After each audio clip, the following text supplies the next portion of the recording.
Oke, baiklah. Assalamualaikum warahmatullahi wabarakatuh. Baiklah anak-anak, pada pagi hari ini kita akan mempelajari tentang senam lantai dengan materi lompat jongkok. Baiklah anak-anak, sebelum kita memulai pembelajaran kita pada pagi hari yang cerah ini, ada baiknya kita akan berdoa menurut kepercayaan kita masing-masing, supaya semua pembelajaran kita pada pagi hari ini berjalan dengan lancar dan bermanfaat. Amin. Baiklah, Bapak pimpin doanya.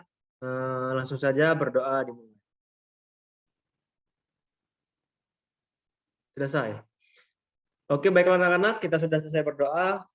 Sekarang Bapak akan mengabsen terlebih dahulu nama-nama siswa yang hadir dalam pembelajaran daring ini. Oke, baiklah. Joko, Anadia,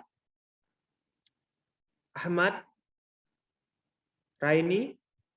Oke, baiklah. Nampaknya hadir semua ya pada pagi hari ini. Oke, baiklah anak-anak. Pada hari ini, pada pagi ini kita akan mempelajari materi kita seperti kata Bapak tadi, senam lantai dengan materi lompat jongkok. Langsung saja kita akan mengulik lagi apa itu pengertian dari lompat jongkok.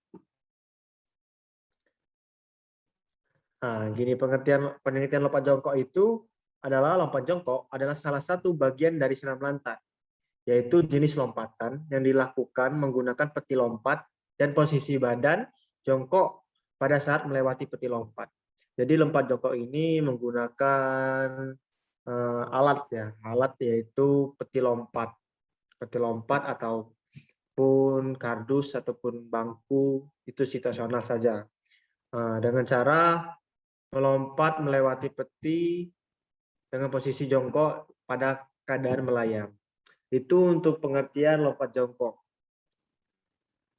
Bagaimana anak-anak? Apakah sudah paham dengan pengertian lompat jongkok ini? Tidak paham ya nampaknya. Karena pengertian lompat jongkok ini sangat mudah dipahami bagi siapapun yang ingin belajar tentang penjaskes.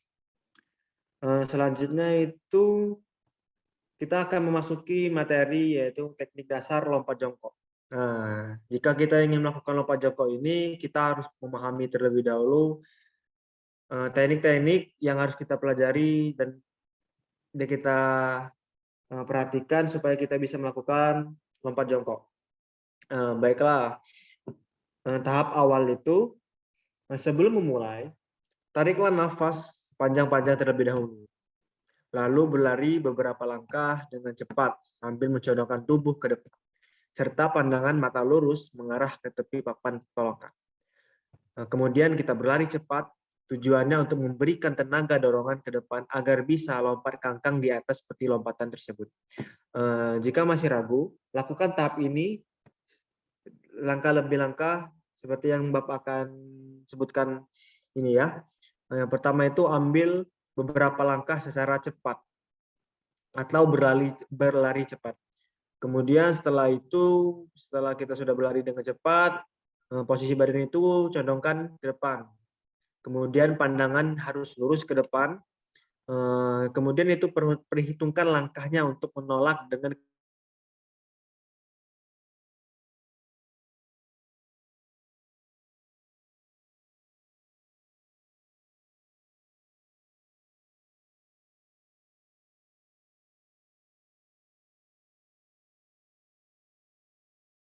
kita sudah melakukan ke tahap tadi, kita sudah bisa melakukannya dengan baik. Itu untuk tahap awal. Selanjutnya itu lanjut ke tahap 2, yaitu tahap tolakan pada lompat jongkok. Ini adalah tahap kedua untuk kita bisa melakukan lompat jongkok. Yang pertama itu berdiri dengan kaki agak rapat, badan lurus, dan kedua tangan memegang tepi peti. Itu langkah pertamanya untuk melakukan tahapan tolakan pada lompat jongkok. Yang kedua itu lakukan tolakan dengan kedua kaki. Yang ketiga itu tahan kedua tangan di atas peti dengan kecenderungan kedua bahu maju ke depan. Selanjutnya itu ketika kedua tangan menolak, kedua lutut segera ditarik ke dada sehingga posisi kaki jongkok. Selanjutnya, Lakukan teknik ini dengan menggunakan awalan beberapa langkah dengan cepat. Lakukan gerakan ini secara berulang-ulang sampai kita mendapatkan keterampilannya. Itu adalah tahap kedua untuk melakukan gerakan lompat jongkok atau bisa kita sebut tahap tolakan. Jadi yang pertama ada tahap awal, yang kedua ini ada tahap tolakan. Bagaimana anak-anak? Apakah dua tahap ini sudah mengerti? Bapak rasa mudah dipahami ya, karena lompat jongkok ini jika dipelajari, jika dipahami langkah-langkahnya, insya Allah kalian bisa melakukan lompat jongkok ini. Baiklah anak-anak, kita lanjut saja ke tahap selanjutnya, yaitu tahap ketiga atau kita sebut dengan tahap melayang.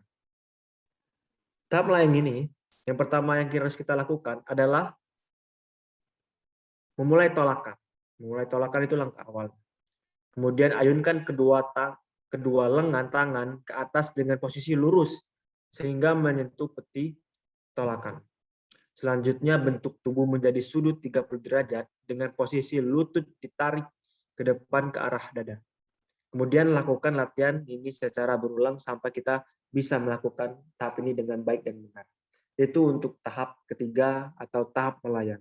Jika kalian sudah bisa mempelajari 1, 2, dan 3 tahap untuk melakukan lompat jongkok, setelah kita bisa melakukan 3 tahap tersebut, baru kita bisa lanjut ke tahap selanjutnya, yaitu tahap pendaratan.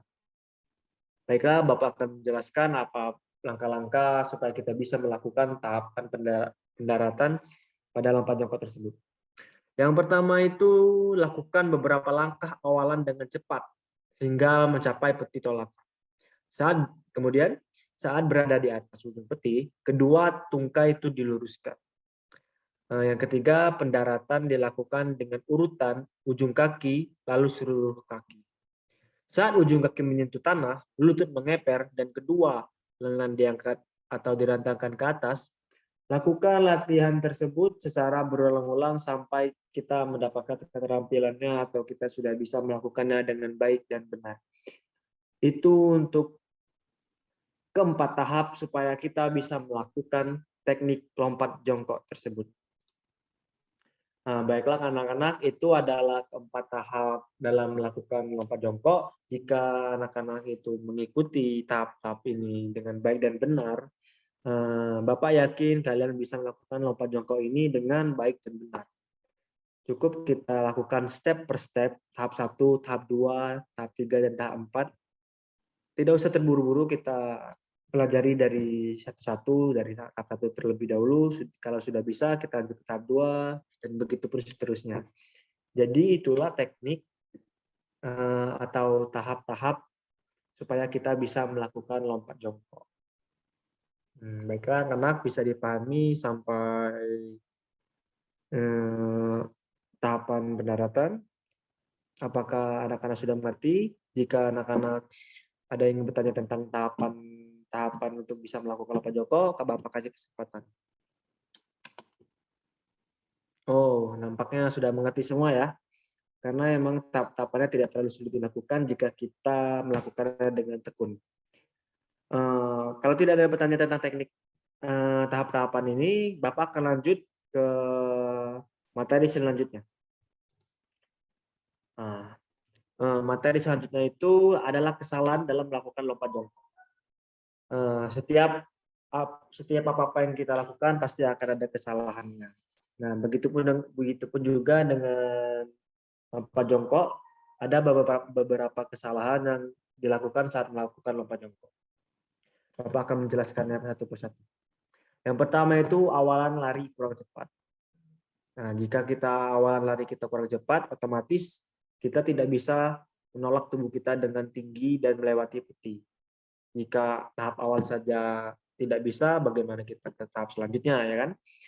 Yang kedua itu tolakan kedua kaki tidak bersamaan. Jadi jika kita mau melompat itu, gerakan kakinya, tolakan kakinya itu harus bersamaan, tidak bisa satu persatu. Jadi itu merupakan kesalahan dalam lompat jongkok, jadi jangan dilakukan.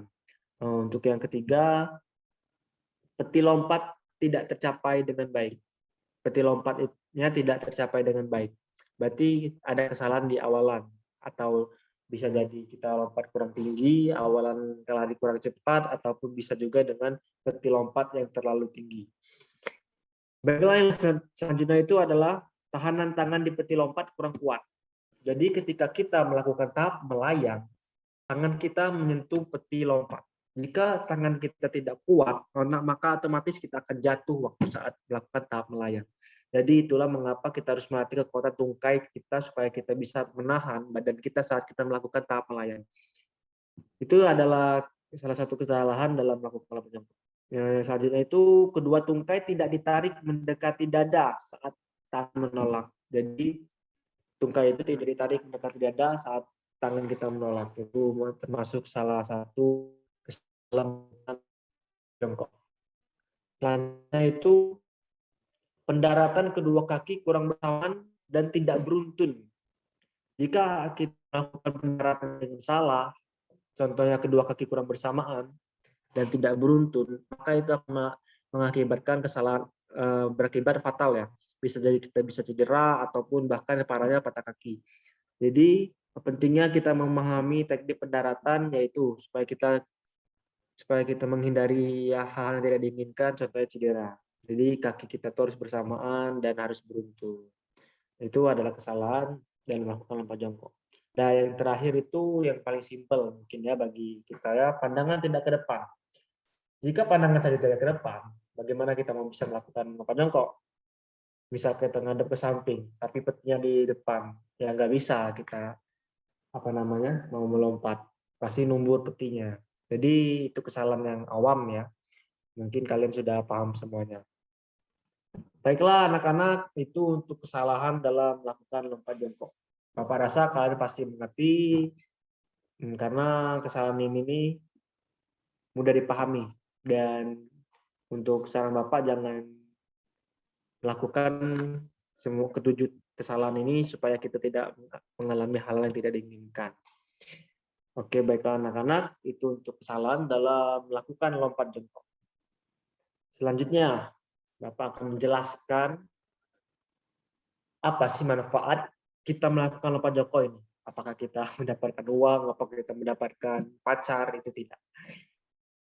Manfaat kita melakukan lompat jongkok ini, ada beberapa manfaat di sini. Bapak cantumkan, ada 6 ya. Oke, baiklah langsung saja Bapak jelaskan manfaat dalam melakukan lompat jongkok tersebut. Lompat jongkok ini dapat meningkatkan kelenturan tubuh. Jadi, yang tubuhnya kaku-kaku itu, jika kita sering melakukan lompat jongkok ini, latihan lompat jongkok ini, insya Allah badan kita akan lebih lentur, karena manfaatnya adalah melatih kelenturan tubuh. Yang kedua itu dapat menguatkan tulang. Kenapa dapat menguatkan tulang? Karena ya jelas tadi, kita waktu melakukan tahap melayang itu harus kuat menahan badan kita. Jadi itulah yang harus kita latih, yaitu kekuatan tulang. Jadi latihan lompat jongkok ini selain dapat meningkatkan kelenturan tubuh, juga bisa menguatkan tulang. Yang ketiga itu dapat mengencangkan otot. Sebenarnya mengencangkan otot ini semua olahraga bisa, tapi saya masukkan ke dalam materi saya karena memang lompat jongkok ini bisa mengencangkan otot. Jadi jika kita melakukan dengan rutin, otot kita bakal menjadi kencang kembali. Yang keempat itu dapat menjaga keseimbangan tubuh. Kenapa bisa menjaga keseimbangan tubuh? Ketika kita melompat, jika kita tidak konsen, kita tidak akan seimbang. Jadi kita kalau tidak seimbang itu jatuh. Jadi mengapa Bapak masukkan manfaat menjaga keseimbangan tubuh? Karena saat melakukan lompat jongkok itu kita akan berusaha menyeimbangkan tubuh kita supaya kita tidak jatuh. Yang kelima itu adalah menjaga kebugaran tubuh. Mengapa menjaga kebugaran tubuh? Karena pada hakikatnya olahraga itu menjaga kebugaran tubuh supaya kita tetap bugar dan sehat. Itu semua olahraga juga dapat menjaga kebugaran tubuh. Dan yang terakhir itu dapat membakar kalori. Bagi anak-anak yang kalorinya mungkin banyak, agak gemuk mungkin ya, bisa melakukan lompat jongkok ini dengan cara dengan cara seperti yang Bapak jelaskan tadi, dengan step-stepnya, dengan baik dan benar. Jadi kalau kita melakukan lompat jongkok tersebut, kita bisa membakar kalori kita supaya kita menjadi lebih sehat, menjadi lebih ideal badan. Oke, baiklah anak-anak, manfaat melakukan lompat jongkok tadi setelah Bapak jelaskan ada 6 tadi ya, dapat meningkatkan kilogram tubuh, dapat menguatkan tulang, dapat mengencangkan otot, dapat menjaga keseimbangan tubuh, dan menjaga kebugaran, sekaligus dapat membakar kalori. Jadi banyak manfaat dalam melakukan lompat jongkok ini. Jadi jangan malas-malas untuk anak-anak melakukan lompat jongkok dan olahraga lain. Baiklah anak-anak, Bapak rasa kalian sudah mengerti semuanya yang Bapak ajarkan.